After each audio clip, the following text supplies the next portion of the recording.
तो सुहेल अफरीदी का तो सॉफ्टवेयर अपडेट होना शुरू हो गया।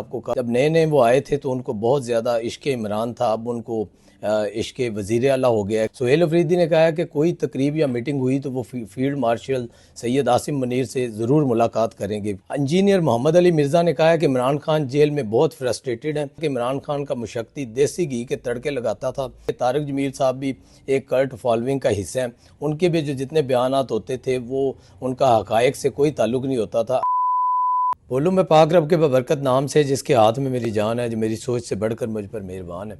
दोस्तों, सुहेल अफरीदी का तो सॉफ्टवेयर अपडेट होना शुरू हो गया। आपको काफ़ी अरसे से ये मालूमात हम इससे आगाह कर रहे थे कि सुहेल अफरीदी एक हाथ उसका सर पर है और दूसरा पाँव पर है। लेकिन जब उसको पता चल गया कि सुहेल अफरीदी को जो उसके 9 मई के और दीगर मुकदमात जो तवील का शिकार थे उसके अंदर उसके जो गिरद घेरा तंग कर दिया गया, तो जैसे ही उनको ये पता चला कि कानून जो वो अपना इंसाफ करेगा और इंसाफ के उस तकाजे पूरे करते हुए सुहेल अफरीदी के गिरद गिरफ्त जो है वो उसके गिरद घेरा तंग कर दिया जाएगा, तो सुहेल अफरीदी ने जो दीगर इदारे हैं और हुकूमत के जो नुमाइंदगान हैं, वफाकी हो या सूबों के, उनसे रबते शुरू कर दिए। और सुहेल अफरीदी ने इसी दौरान जो मसूफ़ ने वज़ीर आला से प्यार करना शुरू कर दिया, उन्होंने कहा कि मुझे वज़ीर आला शिप से प्यार है। और उनका ट्रैक रिकॉर्ड भी आपको पता है कि पहले से ऐसा ही है। जब नए नए वो आए थे तो उनको बहुत ज़्यादा इश्क इमरान था, अब उनको इश्क वज़ीर आला हो गया है कि वज़ीर आला सीट से उनको प्यार है। वो चाहते हैं कि मैं अपनी सीट पर इसी तरह इक़्तिदार में बैठा रहूं, जिस तरह से अली मीन गंडापुर ने अपनी जेब गर्म की है, फरा गोगी, पिंकी और जितने भी ये उस्मान बुज़दार था, सब किसी भी सूबे में बैठे हों, मुराद सईद हो, सब अपनी अपनी जेबें गर्म करते गए और अपना टाइम पूरा करके बैरून मुल्क अपना पैसा शिफ्ट करते रहे हैं। इसी तरह सुहेल अफरीदी भी उसी मकासद में पूरा करने के लिए वो चाहते हैं कि मुझे इस सीट पर बैठे रहना चाहिए। यही बातें गंडापुर करता था और इसके यूथियों को अच्छी नहीं लगती थी। अब सुहेल अफरीदी भी वही कर रहा है जो गंडापुर करता था। सुहेल अफरीदी ने कहा है कि इस्टेब्लिशमेंट के साथ बातचीत करने में कोई हर्ज नहीं है और मैं बातचीत करने को तैयार हूँ, तो और मेरे ताल्लुकात भी बेहतर होने चाहिए। यानी अपनी सूबाई हुकूमत बचाने के लिए उसने हर तरह से बातचीत के लिए अपनी आमादगी ज़ाहिर कर दी है और तमाम लोगों से रबते शुरू कर दिए हैं। वो मुस्लिम लीग नून के हों, वो इदारों के हों, वो अदलिया के हों, या वो किसी भी जो ओवरसीज़ में बैठे जो लोग हों जो इसके साथ ताउन कर सकते हैं या उनके किसी जमात से रबते हों, उन्होंने हर उस बंदे से रबता शुरू कर दिया है जो उसकी वज़ीर आला शिप बचाने के लिए किरदार अदा कर सके। सुहेल अफरीदी का कहना था कि वो इस्टेब्लिशमेंट के साथ सूबाई मामलात पर बातचीत और ताल्लुकात बेहतर करने के लिए तैयार हैं। हुकूमत, इस्टेब्लिशमेंट और तमाम स्टेक होल्डर्स को अवामी मफादात के मुताबिक पॉलिसी बनानी चाहिए। मसूफ़ तो अब फील्ड मार्शल से भी मुलाकात के लिए तैयार हैं, बेताब हैं। बल्कि सुहेल अफरीदी ने कहा है कि कोई तकरीब या मीटिंग हुई तो वो फील्ड मार्शल सैयद आसिम मुनीर से ज़रूर मुलाकात करेंगे। किस लिए करेंगे? ये पहले इनके अंदर ये मुहिब वतन जो पाकिस्तानियत थी वो नहीं जागती थी। जब भी कोई शहीद होता है, पाक फ़ौज का हो, वो पुलिस का हो, वो एफसी का हो, जब KPK में कोई जनाजा होता है तो उसके अंदर फील्ड मार्शल सैयद आसिम मुनीर साहब तो तशरीफ़ ले जाते हैं, वज़ीर आज़म पाकिस्तान जाते हैं, दीगर जो वफाकी वज़ीर हैं वो भी तशरीफ़ ले जाते हैं, वहाँ के गवर्नर जो फैसल करीम कुंडी है वो भी वहाँ पर तशरीफ़ रखते हैं। लेकिन सुहेल अफरीदी साहब उसी दौरान अगर वो पेशावर में भी मौजूद हों तो वो जनाजा में नहीं शिरकत करते, जबकि वो अगर पेशावर में मौजूद नहीं है, उनको पता चल जाए कि वो इस्लामाबाद में है और वहाँ पर इतना बड़ा हादसा पेश आ गया, खुदकश धमाका हो गया और इतने शहीद हो चुके हैं, वो फिर भी अपने आप को इश्क इमरान में अडयाला के बाहर जो अपना सौदा बेचते नज़र आते थे अवाम को गुमराह करने के लिए अलीमा खान के गिर्द। लेकिन अब उनका जो है सॉफ्टवेयर अपडेट हुआ है तो उनकी ये सारी जो जितनी तरजीहात थी वो तब्दील होना शुरू हो गई हैं। सुहेल अफरीदी ने एतराफ़ किया है कि लाहौर के दौरे के दौरान उनकी जानिब से गलत ज़बान का जो इस्तेमाल हुआ वो अमल का रद्द अमल था। उन्होंने अपने दौरा लाहौर के दौरान गलत ज़बान के इस्तेमाल पर माज़रत कर ली है। तो आपको ये सारी बातें उसकी अक्कासी करेंगी कि वो बैकडोर डिप्लोमेसी से जो पहले उनका हाथ एक सर पे था दूसरा पाँव पे था, तो अब दोनों हाथ अपने वो पाँव की तरफ ले जा चुके हैं और उनको इस वक्त वज़ीर आला शिप बचानी है, वो किसी भी कीमत पर बचाई जा सके। इमरान खान से मुतल्लिक दोस्तों जो खबर है, जेल से अहम खबर ये आई है कि वो जेल में ज़हनी मरीज़ बन चुका है, फ्रस्ट्रेशन का शिकार है। इंजीनियर मोहम्मद अली मिर्ज़ा ने कहा है कि इमरान खान जेल में बहुत फ्रस्ट्रेटेड हैं। 2 साल से जेल काटने वाले के लिए फ्रस्ट्रेटेड होना कोई गैर मामूली बात नहीं है। अडयाला जेल में कैद रहने वाले जो मजहबी स्कॉलर हैं इंजीनियर मोहम्मद अली मिर्ज़ा, वो जेल के अंदर की तफसीलात बता रहे हैं। जियो के प्रोग्राम आज शाहजेब खानज़ादा के साथ में बातचीत करते हुए इंजीनियर मोहम्मद अली मिर्ज़ा ने कहा है कि इमरान खान को जेल में महल जैसी सहूलियात हासिल नहीं, मगर उन्हें बाहर की खबरों तक रसाई हासिल है। इमरान खान को 2 अखबार मिले हुए हैं, उनके कब्ने में एलईडी लगी हुई है। ये वही एलईडी है जो वो कहते थे मियां नवाज शरीफ साहब जब जेल में थे तो इन्होंने बाहर बैठे अपना ओवरसीज़ के नौजवानों से, अवाम से जो अपना खिताब करते हुए कहा था कि मैं एलईडी उतरवा दूंगा, वहाँ का एसी उतरवा दूंगा, पंखा बंद कर दूंगा। ये भी वही एलईडी की बात कर रहे हैं। उनको तमाम वो वाली सहूलतें दी गई हैं जो मियां मोहम्मद नवाज शरीफ के पास वो साबिक वज़ीर आज़म होने के नाते उनको जो सहूलियात देनी चाहिए थी, वही सहूलियात आज इमरान खान साहब के पास हैं। मजहबी स्कॉलर इंजीनियर मोहम्मद अली मिर्ज़ा ने बताया कि इमरान खान को रहने के लिए 6 चक्कियाँ भी मिली हुई हैं, जिनमें से 5 उनके अपने इस्तेमाल में है। 6ठी चक्की में उनका मुशक्ती रहता है, जो उनकी खिदमत करता है, जो उनकी खातर तवाज़ो करता है, जो उनके पाँव दबाता है, मालिश करता है, खाना बनाता है, कोई और चीज़, चाय पानी, मतलब उनको पूरा प्रोटोकॉल दिया जा रहा है। इमरान खान सुबह नाश्ते के लिए और दोपहर 3 बजे दोपहर के खाने के लिए दिन में 2 बार चक्की से बाहर आते हैं। मतलब 2 दफ़ा वो बाहर का दौरा भी करते हैं, अपना बाहर सैर व तफरी करते हैं खाना खाने के बाद या पहले। इंजीनियर मोहम्मद अली मिर्ज़ा का कहना था कि इमरान खान का मुशक्ती देसी घी के तड़के लगाता था, जिसकी खुशबू हमें भी आती थी। ज़ाहिर बात है, आपको पता है कि देसी घी जो गांव के लोग हैं या जो देसी घी इस्तेमाल करते हैं, उनको पता है कि देसी घी अगर इस घर में उसका खाना पके तो वो पूरे घर के अंदर उसकी खुशबू आती है। तो वो वहाँ पर जिस तरह का जेल का माहौल है, ज़ाहिर बात है जब उसका तड़का लगेगा तो थोड़ा सा ओपन माहौल होता है, दीवारें छोटी होती हैं और अंदर का एटमॉस्फेयर जैसे होता है, तो ज़ाहिर बात है उसकी खुशबू साथ वाली बैरक में भी जाएगी, सामने भी जाएगी, और अगर कोई बाहर चहलकदमी कर रहा है तो उसको भी आएगी।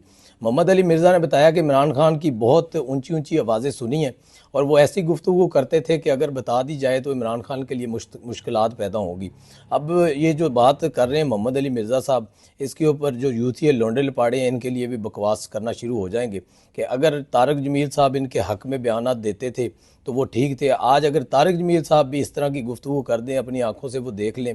काफ़ी जगह पे तो ये भी देखा जाता है कि तारक जमील साहब भी एक कल्ट फॉलोइंग का हिस्सा हैं। उनके भी जो जितने बयानात होते थे वो उनका हक़ाइक़ से कोई ताल्लुक़ नहीं होता था। अगर आज मोहम्मद अली मिर्ज़ा की जगह तारक जमील साहब ये बयान दे दें कि जेल के अंदर इमरान खान साहब को ये तमाम सहूलियात दी जाती हैं और वो ज़हनी दबाव का शिकार हैं और ये चीज़ें हैं, तो आज यूथिया जितने भी लौंडे लपाड़े वो ओवरसीज़ में बैठे हैं या पाकिस्तान के अंदर, वो उनके खिलाफ भी बकवास करना शुरू कर देंगे। तो ये कल्ट फॉलोइंग इसी चीज़ को ही कहते हैं। जो कल्ट फॉलोअर होता है उसके लिए इमरान खान गलत काम करे, ऐन गैन करे, किसी के साथ ज़्यादती करे, तो फिर भी ये जो लौंडे लपाड़े हैं कल्ट फॉलोइंग वाले, वो यही कहेंगे कि इमरान खान ने अगर ये किया है, आपको नहीं पता वो एक इतना बड़ा अजीम लीडर है, उसने शौकत खानम बनाया, उसने वो क्रिकेट का वर्ल्ड कप लेकर आया है, तो जो वो गलत काम कर रहा है, ऐन गैन कर रहा है, उसके अंदर भी कोई हिकमत अमली होगी। तो आपको अगर याद हो कि 1 साल कबल इमरान खान की हूबहू ऐसी ही हालत आपको बता चुके हैं हम पहले से, तो ये अंदर के हालात हैं जेल के। तो अब देखें आगे क्या बनता है। अभी तो बाकी केसेस में 9 मई के अंदर फौजी अदालत में भी उन्होंने जाना है और दीगर केसेस में भी उन्होंने सज़ा काटनी है, उनका फ़ैसला भी बाकी है। तो अल्लाह करे जो उनके लिए जो वो मान जाएं सारी चीज़ें, जो उन्होंने खिलवाड़ खेला है पाकिस्तान के साथ, फैज़ के साथ मिलकर जो अपने जो मोहरे छोड़े थे 9 मई के लिए, फैज़ के आगे पीछे राब्ते में थे, जो यास्मीन राशिद के अलावा और लोग थे जो फैज़ हमीद के डेरे पर मौजूद थे। फैज़ हमीद के साथ उनकी CDRs और उनके व्हाट्सएप के अंदर राब्ते दिखाई दिए हैं, जो उनके पास शवाहिद हैं 9 मई के हवाले से। अभी उसकी तफसीलात आना बाकी हैं, आने वाले कुछ माह के अंदर आपको वो भी नताइज सामने आ जाएंगे। इधर पाकिस्तान जो अहम किरदार अदा कर रहा है, इस्लामी ममालिक में तनाव कम हो रहा है। वज़ीर ख़ारजा इसहाक़ डार और सऊदी वज़ीर ख़ारजा फैसल बिन फ़रहान के दरमियान टेलीफोनिक रब्ता हुआ है। तर्जमान दफ्तर ख़ारजा ने जारी बयान के मुताबिक टेलीफोनिक गुफ्तगू के दौरान दोनों रहनुमाओं ने खित्ते की ताज़ा तरीन सूरत हाल से तबादला ख्याल करते हुए आगाह किया। वज़ीर ख़ारजा इसहाक़ डार ने सऊदी हम मनसब से गुफ्तगू के दौरान खित्ते में कशीदगी बढ़ाने वाले इक़दाम से गुरेज़ की ज़रूरत पर जोर दिया।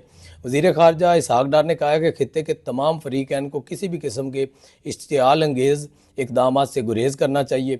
उन्होंने ये भी कहा है कि इलाक़ाई अमन व इस्तेहकाम के मफाद के लिए तमाम तनाज़ात का हल मुज़ाकरात और सफारतकारी के ज़रिए तलाश करना नागुज़ेर है। ये मतलब उनकी जो आपस में गुफ्तगू हुई है ये सामने आई है। दूसरी जानब दोस्तों, पंजाब में इमराज़ क़ल्ब के मरीज़ों के लिए इंट्रा वेस्कुलर सर्जरी की जदीद तरीन तकनीक जो है मुतारफ़ करवाने का फ़ैसला कर लिया गया है।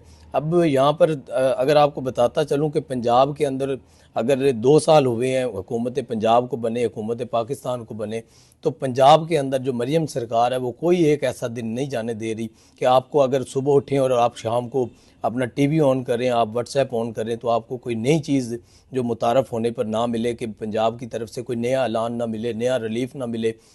वो किसान पैकेज हो, वो ताजर हो, वो एक स्टूडेंट हो, या वो हस्पताल का निज़ाम हो, वो एजुकेशन का निज़ाम हो, किसी भी सेक्टर के अंदर अगर आप जाएंगे, माहौलियाती निज़ाम हो। आपको पता है कि इस दफ़ा स्मोक थी और किस तरह से उसको कवर किया गया, या उससे पहले जो आलूदगी के हालात थे उसके ऊपर, या जो आपका जो वेस्ट मैनेजमेंट अथॉरिटी है उसके हवाले से पूरी दुनिया ने पंजाब के सिस्टम को मान लिया है। वो बर्मिंघम हो या वो दूसरे कंट्रीज़ हो, वो ऑनलाइन सेशन तक लेने लग गए हैं पंजाब के अंदर।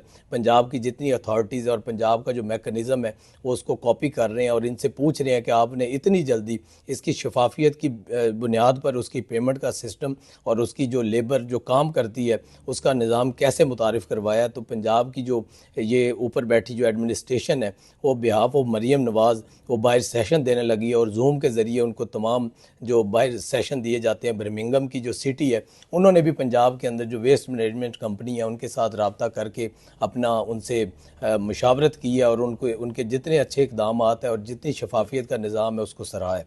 तो ब्रीफिंग में बताया गया है कि इंट्रा वेस्कुलर सर्जरी रवायती ओपन हार्ट सर्जरी के मुकाबले में ज़्यादा महफूज और जदीद मुतबादल है। इस तरीका इलाज में खून की नाली में मामूली सुराख के ज़रिए एंजियोप्लास्टी, स्टंट और एब्लेशन जैसे पेचीदा अमल अंजाम दिए जाते हैं, जिससे मरीज़ को जल्द सेहत याबी मुमकिन होती है। मतलब ये सारी चीज़ें वो मुतारफ़ करवाई जा रही हैं जो आपको यूरोप, अमेरिका या कनाडा या बड़े ममालिक में मिलती हैं। और जो लोग ये बात करते थे कि अगर मुस्लिम लीग नून की हुकूमत आती है तो ये लोग बाहर चले जाते हैं, बाहर से इलाज करवाते हैं, और अब पाकिस्तान के अंदर ऐसी ऐसी टेक्नोलॉजी आ रही है और ऐसे ऐसे इक्विपमेंट जो है इंस्टॉल किए जा रहे हैं जिससे आपको कहीं भी जाने की ज़रूरत नहीं पेश आएगी और आपका इलाज भी फ्री होगा। चिल्ड्रन अस्पताल, नेशनल अस्पताल और जना अस्पताल के डॉक्टर्स को इस जदीद तकनीक की तरबियत देने की तजवीज़ पर इत्तफाक किया गया।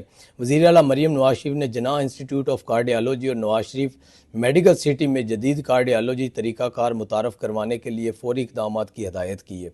और आपको ये बताता चलूँ कि अभी 2 साल गुजर गए हैं पंजाब हुकूमत को।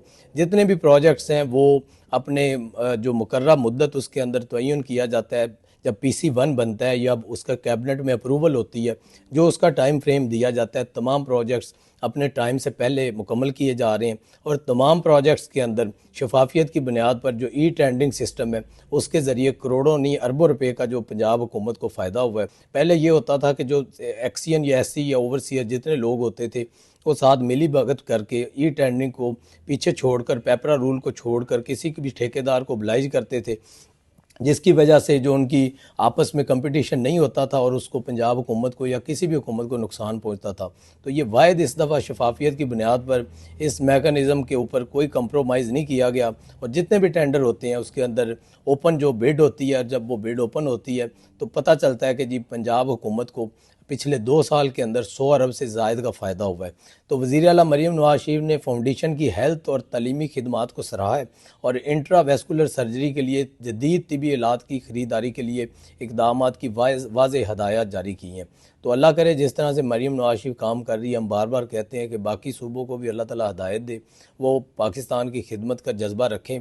जो सुहेल अफरीदी साहब हैं, जिस तरह उन्होंने मुज़ाकरात के टेबल पर बैठने के लिए बात की है और डायलॉग पर आए हैं, इसी तरह वो 4.5 करोड़ की जो आबादी है खैबर पख्तूनख्वा की, उनकी भी फलाह की, बहबूद की और उनकी इंफ्रास्ट्रक्चर की, तमाम इदारों की खुशहाली की, जो उनके ऊपर कर्ज़ है उसको उतारने की बात करें, ताकि जब वो खुशहाल होगा खैबर पख्तूनख्वा, वो सिर्फ खैबर पख्तूनख्वा खुशहाल नहीं होगा, पूरा पाकिस्तान खुशहाल होगा, हर सूबे में खुशहाली आएगी। जब वहाँ पे मायूसी फैली हुई है जो वहाँ पर, उससे बाकी तमाम पाकिस्तान का निज़ाम है उसको भी नुकसान पहुँच रहा है। है। सुहेल अफरीदी साहब जब लाहौर में आए तो उन्होंने उनसे जब किसी एक सहाफ़ी ने सवाल किया कि आप लाहौर आए हैं तो आपको लाहौर की तरक्की कैसी लगी, तो सुहेल अफरीदी साहब के पास ये जवाब नहीं था कि लाहौर में तरक्की नहीं हुई, या लाहौर में रोशनियाँ नहीं है, लाहौर का इंफ्रास्ट्रक्चर नहीं है, या लाहौर में अमन नहीं है, अमन की फ़िज़ा नहीं है, या आलूदगी नहीं है, आलूदगी है और वहाँ पर आलूदगी नहीं है। उस तरह उनके पास इस तरह का कोई जवाब नहीं था कि वो इनकी डेवलपमेंट या इन चीज़ों के ऊपर बात करते।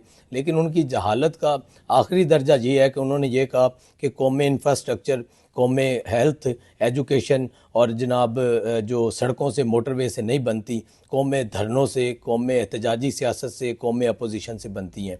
तो तब भी उनकी जहालत का आपने लेवल देख लिया था। तो अब जाकर शायद उनको अल्लाह ताला हदायत दे और उनको चाहिए कि वो पंजाब में दोबारा तशरीफ़ लाएँ और पंजाब की जो सूबाई कबीना है उनके साथ बैठें, उनसे सेशन लें और अपनी कैबिनेट को पंजाब की कैबिनेट के साथ मुतारफ़ करवाएँ, मुलाकात करवाएँ, ताकि उनकी इस्लाह हो सके और उनको पता चले कि काम कैसे होता है। और जब कोई अहकामात वज़ीर आला मरीम नवाज़ शरीफ देती हैं तो उसका जो इम्प्लीमेंट है वो कितने दिन में और कितनी जल्दी वो कामयाब करके उसको पाया तकमील तक पहुँचाते हैं। तो कल तक के लिए दोस्तों इजाज़त दीजिए, कल फिर मुलाकात होगी। अल्लाह निगहबान।